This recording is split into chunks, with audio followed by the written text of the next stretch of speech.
Nalaso na po yung isipan ng mga mamamayang Filipino. Kaya ang nangyari, yung walang ginagawa, mataas yung ratings. Yung sub-sub sa trabaho, bagsak. Malamang mga kababayan, manipulado talaga by a foreign entity. Kasi yung gusto nilang paupuin mga kababayan, hindi coming presidential elections, comes 2028, dapat kaalyado nila. Harap-harapan pong panloko. Hello po mga kababayan, si Dante Maravillas po, vlogger, broadcaster from Bicol. Dito na muna tayo sa joke time po, bago natin pag-usapan yung mga mainit na balita. Padala ni Eric De Leon, OFW dyan sa Hong Kong. Shout out na lang dyan sa Hong Kong. Sabi niya, hindi na daw siya sasali sa GCash. 200 man lang kasi. Pakonsuelo. Si Binoy kumonsulta po daw sa sa doktor. Sabi niya sa kanyang doktor, "Dok, hindi po ako makatulog kasi ang ingay ng kapitbahay ko palagi. Laging nagkakaraoke. Ano ba yung mabuti kong gawin para makatulog po ako?" Sabi ng doktor, "Madali lang yan. Ito, bilhin mo itong resita ko. Inumin mo ito bago sila magkaraoke. Siguradong magiging mahimbing ang tulog mo."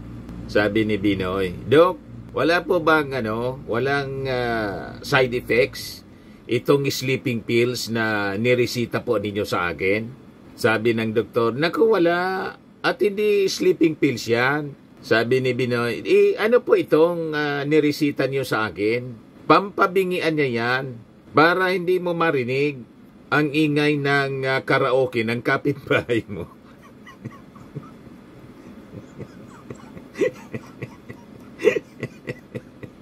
Hindi man pala sleeping pills. Pampabingi pa. Para naman talaga makatulog siya. Hindi na marinig yung laging nagkakaraoke sa kapitbahay niya. Anyway. Maraming salamat kay Eric De Leon dyan sa Hong Kong. Ayaw naman niya magbigay ng GCash number. Maraming salamat po.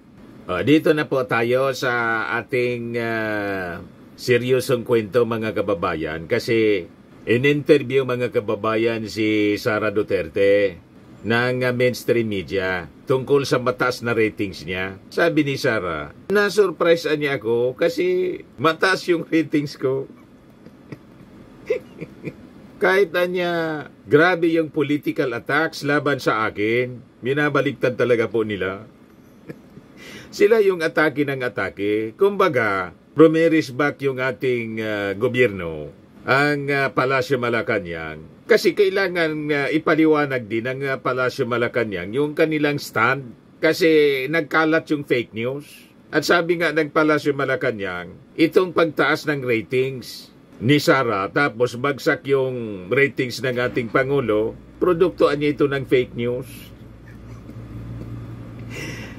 Sabi din ng mga congressmen, ganun ang sitwasyon natin ngayon. Kasi nga po, yung mga peddlers ng fake news, kasama robot. Organized mga kababayan yung nagpapakalat ng fake news, kasama pa robot. Tapos, sabi ni Sara, may nalalaman pa itong si Sara na na-surprise daw siya.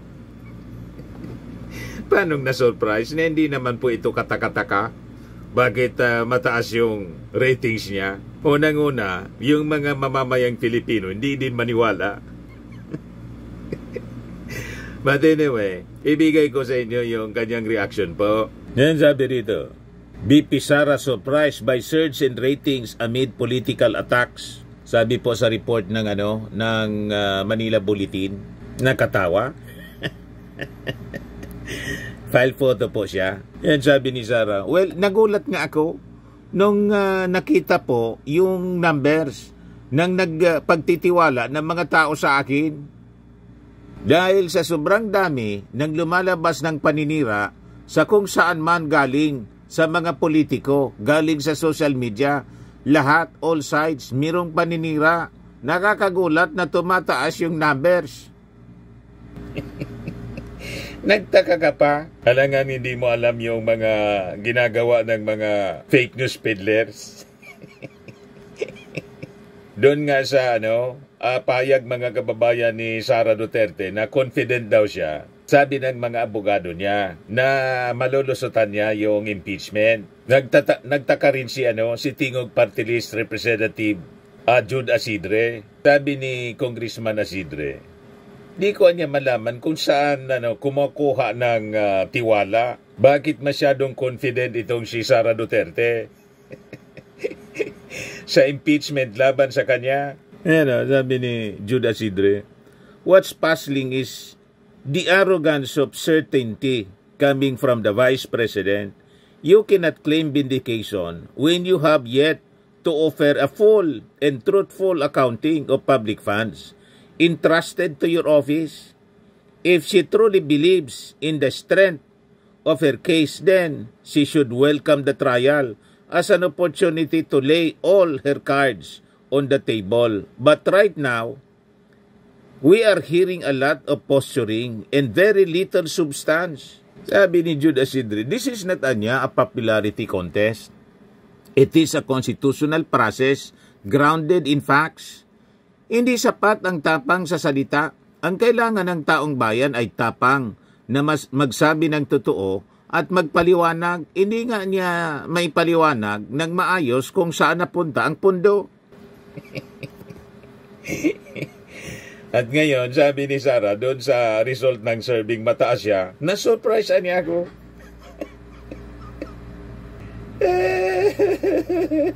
Tapos sabay banat kay Martin Romualdez, talagang nanggigigil si Sara Duterte kay Martin Romualdez. Pakinggan natin mga kababayan yung reaction niya sa interview ng media. Yan galing ito sa Manila Bulletin. In-interview siya kanina. Things po sa COSASIA. Yours increased po and the other three highest ranked officials decreased the GP. Yes. Opo. Performance. Opo. Well, nagulat ako nung nakita ko yung numbers ng pagtitiwala ng mga tao sa akin. Dahil sa sobrang dami ng lumabas ng paninira sa kung saan man, galing sa mga politiko, galing sa social media, lahat, all sides, merong paninira. Nakakagulat na tumataas yung numbers at naisip ko sa sobrang sira nila ng pangalan ko, sinabi ko na ito noon sabi ko, hindi naman kasi lumilipat sa numbers ni Martin Romualdez. Kasi nga, sinabi ko nga din noon na kapag hindi ako tumakbong presidente, hindi pupunta yung boto ko kay Martin Romualdez. Pupunta siya sa ibang kandidato. Dapat naiintindihan nila yan ngayon. Pero syempre hindi nila maintindihan yan kasi mga brilliant lang na mga tao po ang nakakaintindi na saan ba pupunta ang boto. So maraming salamat. Thank you. So, ibig sabihin, hindi maintindihan ni Martin Romualdez at mga kasama kasi hindi mga brilyante. Siya man lang ang nakaintindi. Ganon ang banat ni Sara Duterte. Pero sabi nga ni Jude Asidre, hindi nga niya may paliwanag niya yung pundo. Kay Sara Duterte, mga kababayan, yung congressional inquiry kung paano ginamit yung confidential funds, paninira sa kanya. Wala mang ganon, mga kababayan. Inapakalinaw na napakaraming mga fictitious names. Yung piatos, kung ano-anong mga pangalan po ang lumitaw. Kaya lang, sabi nga, matindi ang pagpakalat ng fake news. At gumagamit ng mga, yung nireveal po ng isang firm na nakabase pa sa sa Israel, mga fake accounts. Kaya massive po. Nalulunod yung mga kwentong totoo sa mga kwentong propaganda man lang nila. You see? Kaya sabi ni Congressman Jude Asidre ng Tingog Party List, lumalabas talaga anyang Walang pakungdangan ang fake news, ang misinformation.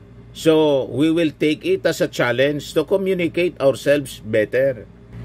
If we base on the volume of attacks by, unfortunately, some or many of the active online users who espouse fake news in doctored, manufactured videos, etc., the tendency is that the general public who tend to believe in those things, it could be partly attributed to that. That's why kailangan natin magkaroon talaga ng sensible na piece of legislation so that it would not cause harm to anyone. Nalaso na po yung isipan ng mga mamamayang Filipino. Kaya ang nangyari, yung walang ginagawa, mataas yung ratings. Yung sub-sub sa trabaho, bagsak. Malamang mga kababayan, manipulado talaga by a foreign entity. Kasi yung gusto nilang paupuin mga kababayan, hindi coming presidential elections, comes 2028, dapat kaalyado nila. Harap-harapan pong panloko. O ngayon, ayan po, yung report ng News 5. Fake accounts drove praise of Duterte and now target Philippine elections. Yan yung report ng Reuters po, April 11, 2025. Kaya nagtaka pa kayo kung bakit mataas yung numbers ni Sara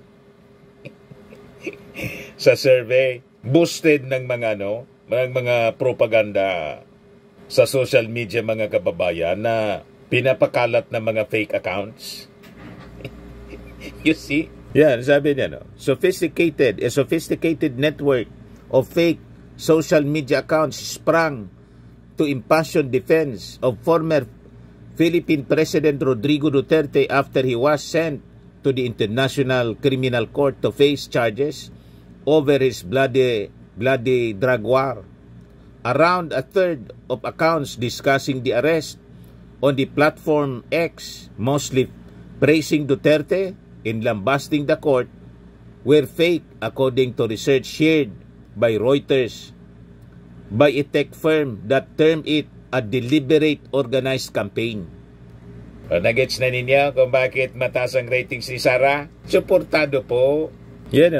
Such aggressive proliferation of disinformation has now begun shaping discourse around the Southeast Asian nations' midterm elections next month, said the company, Israel-based Shabra, which uses artificial intelligence to identify fake accounts. Its findings echo warnings from lawmakers and researchers in the Philippines and indicate increasingly sophisticated and seamless manipulation in a country dubbed patient zero for global disinformation. In another upcoming study also seen by Reuters, up to 45% of discussion about the elections, a showdown between President Ferdinand Marcos Jr. and the Duterte camp, have been driven by inauthentic accounts including sock puppets, avatars, and bots. Mga robot po, kaya yung survey po, influensyado ng mga misinformation, disinformation, fake news. Ini-influensya po yung isipan ng ating mga mamamayang Filipino. Kaya ang resulta po, fake din. Nagets na ninyo kung bakit yung numbers ni Sara mataas. Takang-taka daw siya. Sabi dito, what we found in the Philippines is not just disinformation spike, it is digital warfare, said Shabra's Chief Executive Dan Brami. These fake networks did not just show up, they shaped the conversation, Brami said, adding the election-related accounts could garner around 54 million views. Kaya wag tayo pong pauuto dito sa mga numbers na lumalabas, lalo na ngayong darating na eleksyon. Ang totoong survey po, yung boto na mismo. Pero mag-rely ka ngayon sa mga result ng surveys. Money talks na lahat ngayon po, mga kababayan. O ngayon, dito tayo sa totoong balita. Yung inahanap po ng mga DDS na 20 pesos na kilo ng bigas, mangyayari na po. Yan o. DA will start selling rice at 20 pesos per kilo, sabi po ni DA Secretary Tio Laurel. Itong initiative daw will be piloted sa Visayas. Sabi po ni Tio Laurel, ang plano niya is based on the directive from President Ferdinand Marcos Jr. The President promised to bring down the price to 20 pesos per kilo during his 2022 election campaign. Actually, hindi man yun campaign promise. Kaya lang, ang pagkagawa ng istorya ng inquiry po, sinasabi ng inquiry na it was promised. Pangarap lang po yon ng ating Pangulo. Pero gusto niyang to pa rin, di maganda. Di ba? Pinapangarap niya na baka niya magawa natin. Yan yung statement ng ating Pangulo. Pag maayos na niya yung lahat, we will try our best na maibaba ang presyo to 20 pesos. Ngayon po, it will be piloted sa Visayas. So sabi dito sa balita, our President has given the directive to the Department of Agriculture to formulate this to be sustainable anya. And ituloy-tuloy hanggang 2028, sabi po ni Tio Laurel. So sabi po niya, yung Department of Agriculture will release 358 metric tons, 358,000 metric tons of rice buffer stocks sa warehouses. Some people might ask, actually matagal na naming pinag-iisipan ito. Because as you know, ever since I came into office, that was the basic question. Can we give 20 pesos rice to the masses? At the time I always answered that it is an aspiration of this administration. So it was always on our mind that the DA team has been working day and night on how to bring this to reality, sabi po ni Tio Laurel. Ano kayo ngayon mga DDS, di ba? Pag na-implement ito mga kababayan dyan sa Visayas, at malamang hindi lang ito sa Visayas, pilot area nga lang yung Visayas region. Gagawin ito sa buong Pilipinas. At sigurado, sasama naman yung loob ng mga DDS kasi napahiya sila. Sumasayaw-sayaw pa yung mga taga-SMNI ng 20 pesos na bugas. Yung mga maisugralis mga kababayan, yun ang ginagawa nilang pangkantsaw sa ating Pangulong Bongbong Marcos kung nasaan na daw so 20 pesos na bugas. Ngayon, pag na-implement ito mga kababayan dyan sa Visayas, ano kayo ngayon? Paya kayo. Di ba? Balik kayo sa issue ng bangag. Pulburon. Yung mga nagpapakalat ng pulburon video po, kinarasuhan na ng NBI. Inabol na po mga kababayan. Ayan NBI files raps versus vloggers outside Philippines for disinformation. Sabi yan ng NBI yung mga gumawa ng mga videos po, splice videos of the NBI director na si Jimmy Santiago, misrepresenting his statements about the potential arrest of overseas Filipino workers, bloggers, spreading false information. Yan po yung mga finailan po. Si Maricel Tondi, Jennifer de la Cruz, Jacinta Caime, Anta Suda, and Cherry Lynn David Capanas were charged with violation of several provisions of the revised penal code. Ayan. Mga OFW po sa Saudi Arabia, may taga New Zealand, yun. May taga United Kingdom, tapos may taga Canada, yan. Nakabase sa Canada. Sabi dito sa balita, in the original video, Santiago said he had directed the NBI's Technical Intelligence and Cybercrime Division to take action against trolls, including US-based Maharlika, who he said made face charges in the Philippines. So, hingin po ng tulong ng Pilipinas, yung Interpol, para tugisin mga kababayan ito, mga taong ito. And malamang kasama rito si sa tutugisin na rin si Harry Roque na nagpakalat ng pulburon video. Di ba? Pati si Marlica po, sila yung nagpakalat, no? Based sa testimony po ni Peebles, Kunanan. Sabi po ni Director Santiago, yung mga nandito sa Pilipinas, aristoy namin. Yung mga nasa abroad, we will file a case. Di na sila makakauwi dito. Hindi na sila makakadalaw sa kanilang mga pamilya nila. Pagdating pa lang sa NAIA, aristohin na sila. Aristohin na namin sila. Tapos kayo ngayon, grabe po ang epekto ng pagpapakalat ng fake news. Yung nagtatrabaho po, mababa yung ratings. Yung walang ginagawa, mataas yung ratings.